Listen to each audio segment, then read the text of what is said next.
Sambitin mo lamang ito ng 3 beses na nakaharap sa iyong cellphone at siguraduhin ko sa inyo na lagi kanyang maaalala, lalo na kapag siya ay malayo sa iyo. Hello mga guys, kumusta kayo? Panibagong araw, panibagong video na naman tayo.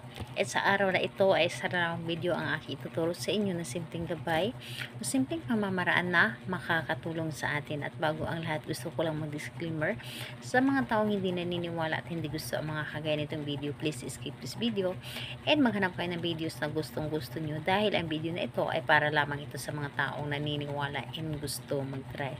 Sa lahat po ng mga nagko-comment dito sa aking video dito sa loob ng aking channel, mag-iingat sa lahat ng mga nagre-reply sa inyo na dinadala kayo sa kanilang WhatsApp Imo app upang makaiwas po tayo sa scam.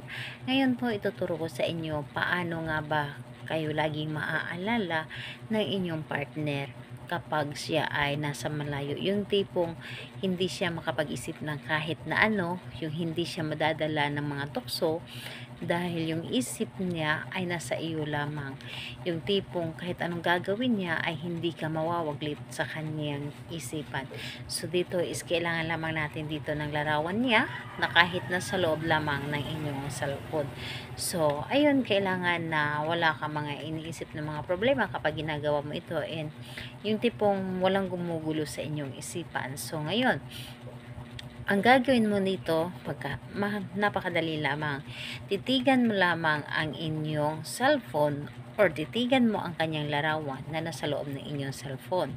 So, kapag natitigan mo na ito, yung larawan niya sa iyong cellphone, yung huminga ka ng malalim. Humingata ka ng malalim.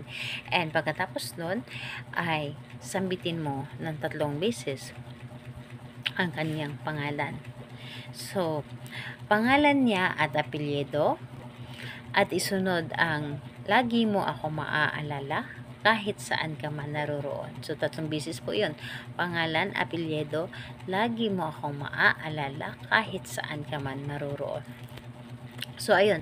Kailangan na nasa focus ka and nanggagaling talaga sa inyong puso yung mga sinasabi po ninyo.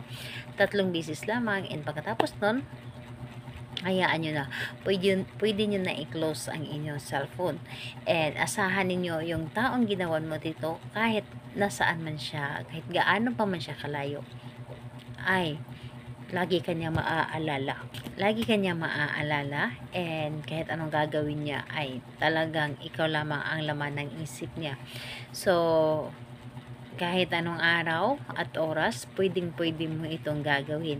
Basta, ang importante ay walang makakadistract sa inyo, and dapat ay mag-isa ka lamang na gawin ito. So, ayun. Salamat po sa inyo. Bye-bye everyone. God bless us all.